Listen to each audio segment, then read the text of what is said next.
و وسیله بعدی ما چرخ خیاطی هستش که برای یادگیری خیاطی احتیاج داریم به چرخ خیاطی. بهترین نوع چرخ خیاطی خونگی چرخ ژانومه هستش که تنظیمات خیلی راحتی داره. علاوه بر دوخت معمولی و مستقیم، انواع دوخت‌های گلدوزی، زیگزال، دوخت دکمه و دوخت جا دکمه رو هم داره که شما با استفاده از همین چرخ میتونید همه دوخت‌هایی که مورد نیازتون هست رو داشته باشید. تفاوت چرخ‌های خونگی و چرخ صنعتی توی سرعتشون هستش. چرخ‌های صنعتی سرعت بالایی دارن. شما اگر که اولویتتون سرعت بالا هستش میتونین از چرخ‌های صنعتی استفاده کنید. و ماسوره داخل ماکوی چرخ قرار میگیره و شما حتما باید از ماسوره های چرخ خودتون استفاده کنید و ماسوره های هر چرخ متفاوته با چرخ های دیگه. حتما از ماسوره های چرخ خودتون باید تهیه کنید و استفاده کنید. سوزن ها رو داریم. از سوزن ها بر حسب نوع پارچه استفاده میشه. برای پارچه های نازک و حساس و ظریف از سوزن شماره 12 باید استفاده کنیم و سوزن شماره 14 متداول ترین نوع یعنی شماره سوزن هستش که شما انواع کارها و پارچه ها رو میتونید باهاش بدوزین. و سوزن شماره 16 که ضخامت بالایی داره مخصوص پارچه های ضخیم مثل پالتویی چرم هستش که حتما باید با سوزن شماره 16 دوخته بشه.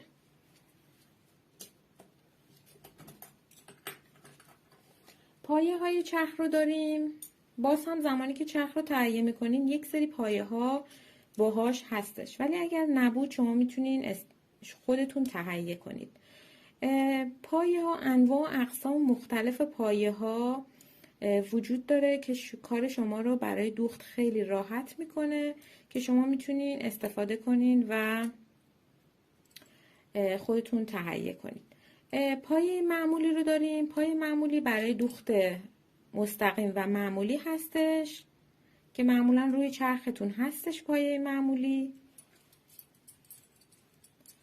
پایه پلاستیکی رو داریم. این پایه معمولا برای پارچه های چرم استفاده میشه که پارچه های چرم زیر پایه به راحتی حرکت نمی کنن.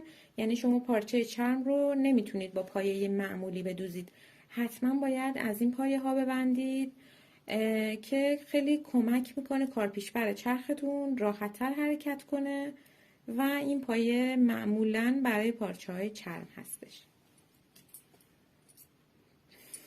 پایه های زیپ رو داریم. پایه زیپ معمولی و پایه زیپ مخفی که هر کدوم رو باید با پایه مخصوص خودش دوخته بشه که کارتون خیلی تمیزتر و راحت‌تر هستش وقتی از این پایه ها استفاده میکنید.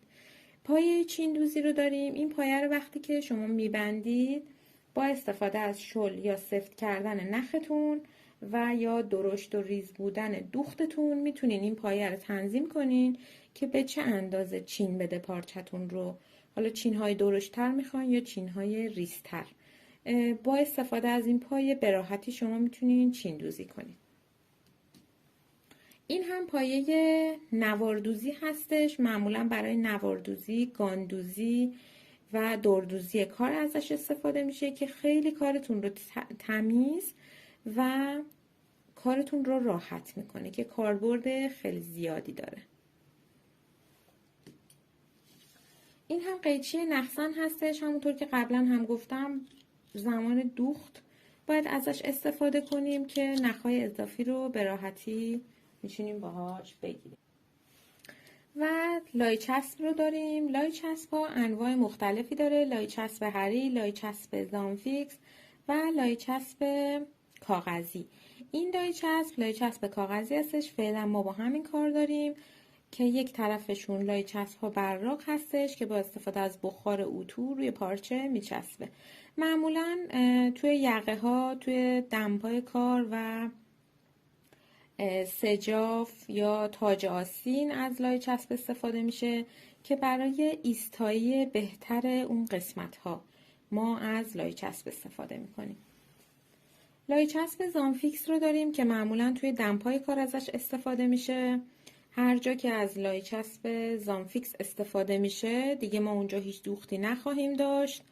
دو طرف این لای چسب میچسبه برعکس لای چسب های دیگمون و به اصطلاح پاکدوزی گفته میشه بهش، که توی آموزش هایی که جلوتر خواهیم داشت یاد میگیریم که چطور از لای چسب زامفیکس استفاده کنیم. اتو رو داریم، حتما سعی کنید اتو خوبی داشته باشید برای خیاطی. اتو زدن خیلی مهم هستش توی خیاطی، که هر قسمتی از کار رو شما، هر قسمتی از لباس رو میدوزید اون قسمت رو باید اتو بزنید و بعد برید قسمت های دیگر رو تکمیل کنید. یه اتو خوب خیلی کمک میکنه که شما کارتون درجه 1 و خیلی تمیز دوخته بشه. پس بنابراین توی اتو زدن خیلی دقت کنید که اتو زدن توی خیاطی کردن خیلی مهم هستش.